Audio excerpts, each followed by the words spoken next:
One and only pan India bachelor వచ్చేసాడు. Prabhas real life లో చూపించబోతున్న Maruti.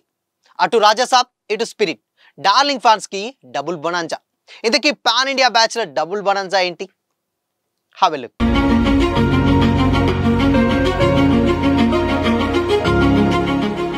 Hi hello welcome to Disha TV. Pan India star Prabhas నటిస్తున్న latest movie the Raja Saab. Maruthi direct చేస్తున్నటువంటి ఈ cinema Sankranti కానుకగా audience ముందుకు రానుంది. ఇన్ని రోజులు సైలెంట్ గా ఉన్నటువంటి మేకర్స్ ఫస్ట్ సింగిల్ తో సందడి చేశారు. రెబల్ సాబ్ అనే సాంగ్ ని రిలీజ్ చేశారు మేకర్స్. ప్రభాస్ స్టైల్ కు తగ్గట్టుగా పవర్ఫుల్ బీట్లు, హై ఎనర్జీ విజువల్స్ తో పాటు ఫ్యాన్స్ ఉర్రూతలుగిస్తుంది ఈ పాట. రెబల్ సాబ్ లో Prabhas looks and style, attitude, screen presence super గా ఉన్నాయంటూ కామెంట్స్ వస్తున్నాయి. ఎన్నో ఏళ్ల తర్వాత ప్రభాస్ ఒక కలర్ఫుల్ సాంగ్ తో వందల మంది డాన్సర్ల మధ్య స్టెప్పులేస్తూ కనిపించడం ఫ్యాన్స్ కు విజువల్ ట్రీట్ అనే చెప్పాలి. ఎస్ఎస్ తమన్ ఈ పాటకి ట్యూన్ కంపోజ్ చేయగా సంజీత్ హెగ్డే, బ్లేజ్ కలిసి ఈ పాటను పాడారు. రొమాంటిక్ రెబల్ సాబ్ పాన్ ఇండియా #1 బ్యాచులర్ వచ్చేసాడంటూ కూడా ప్రభాస్ క్యారెక్టర్ ని, రియల్ లైఫ్ ని దృష్టిలో పెట్టుకుని రామ్ జోగ్య శాస్త్రి లిరిక్స్ రాశారు. అయితే ఇదిలా ఉండగా ఒక సినిమాని సక్సెస్ఫుల్ గా కంప్లీట్ చేయడం అనేది చాలా ఇబ్బందులతో కూడుకున్నటువంటి పని. నిజానికి సినిమా స్టార్ట్ చేయడం ఒక ఎత్తు అయితే సినిమాతో సక్సెస్ ని సాధించడం మరొక ఎత్తు అనే చెప్పాలి. ఇలాంటి క్రమంలోనే సందీప్ రెడ్డి వంగ లాంటి డైరెక్టర్ అర్జున్ రెడ్డితో ఓవర్ నైట్ స్టార్ డైరెక్టర్ గా మారిపోయారు.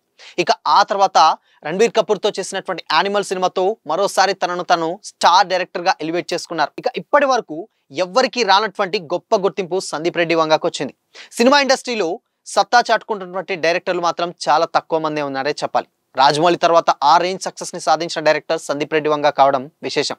ఆయన సినిమాల్లో కొత్తదనం ఉండటమే కాకుండా ఆడియన్స్ ని మెప్పించే విధంగా సీన్స్ తీయడంలో సందీప్ రెడ్డి వంగకు తనకు తానే సాటి అన్న కామెంట్స్ కూడా వినిపించాయి. అయితే సినిమాలోని ఫ్యాన్స్ కి బాగా బ్యాక్గ్రౌండ్ స్కోర్ కూడా బాగా నచ్చుతుంది ఇది రాజాసాబ్ లో. అయితే అలాగే ప్రతి సీన్ లో కూడా ఉండేటువంటి బ్యాక్గ్రౌండ్ స్కోర్ ప్రతి సీన్ ని కనెక్ట్ చేసే విధంగా కూడా ఉంటుంది అంటే ఇప్పుడు స్పిరిట్ లో కూడా. అందుకే అతనిని ఈ జనరేషన్ లో సపరేట్ చేస్తూ ఉండటం కూడా సపరేట్ అనే చెప్పాలి. ఇక ఏదేమైనా కూడా సందీప్ రెడ్డి వంగ సాధించినటువంటి విజయాలు అతనికి ఒక గొప్ప స్థాయిలో సక్సెస్ ని తీసుకొచ్చి పెట్టడమే కాకుండా ఇప్పుడు ప్రభాస్ లాంటి స్టార్ హీరోతో సినిమా చేసేటువంటి అవకాశాన్ని కూడా అందుకున్నాడు. ప్రభాస్ లాంటి పాన్ ఇండియా స్టార్ యాక్ట్ చేస్తున్నటువంటి సినిమాని లేటెస్ట్ గా పూజా కార్యక్రమం తోటి షూటింగ్ స్టార్ట్ చేశారు.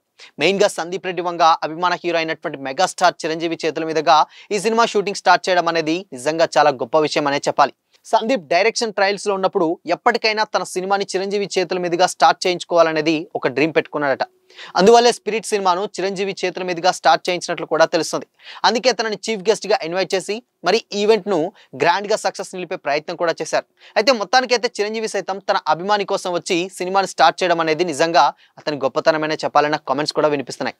అయితే ఇందులో మెయిన్ గా చిరంజీవి ఇక్కడ ఆల్రెడీ వచ్చారు అండ్ పూజా కార్యక్రమాలు చాలా సందర్భాలు వచ్చారు మెగాస్టార్ అన్న కామెంట్స్ వచ్చాయి. కానీ మెగాస్టార్ డెఫినెట్ గా స్పిరిట్ లో ఒక క్యామియో చేయబోతున్నారన్న కామెంట్స్ గతంలో ఆల్రెడీ చాలా బాగా వైరల్ అయ్యాయి. ఎందుకంటే ప్రభాస్ అది కూడా డార్లింగ్ ఫాదర్ క్యారెక్టర్ కోసం ఒక వైల్డ్, అంటే డెఫినెట్ గా ప్రభాస్ ఒక వైల్డ్ పోలీస్ ఆఫీసర్ క్యారెక్టర్ ఉంటుంది. వాళ్ళ నాన్నని ఇంకా వైల్డ్ గా చూపించాలి. ఆ రేంజ్ అంటే ప్రభాస్ స్టామినాని డెఫినెట్ గా అంతకన్నా ఇంకెక్కువ స్టార్డమ్ అంటే ఈ సీనియర్స్ లలో ఎవరున్నారని వెతికితే డెఫినెట్ గా అది వన్ అండ్ ఓన్లీ మెగాస్టార్ అన్న కామెంట్స్ వినిపించాయి. అందుకోసమనే ప్రభాస్ ఫాదర్ క్యారెక్టర్ ని మెగాస్టార్ కి వినిపించారు. మెగాస్టార్ కూడా ఆ పవర్ఫుల్ క్యామియోని చేయడానికి రెడీ అయ్యారు అన్న కామెంట్స్ కూడా వినిపించాయి. ఇప్పుడు అందుకోసమనే సో ఈ రెండు ఇలా క్యామియో చేయబోతున్నారు కాబట్టి పూజా కార్యక్రమం కూడా వచ్చి ఉంటారు అన్న కామెంట్స్ కూడా లేకపోలేదు. బట్ ఏదేమైనా కానీ అటు రాజాసాబ్ ఫస్ట్ సింగిల్ చాలా సార్ అంటే ఆ సాంగ్ కూడా డెఫినెట్ గా మోస్ట్ పాన్ ఇండియా బ్యాచులర్ అంటే pan India bachelor one and only ఒక్కనే అంటూ కూడా సాగే పాట అటు రియల్ లైఫ్ ని కూడా కొంచెం కనెక్ట్ చేస్తుంది.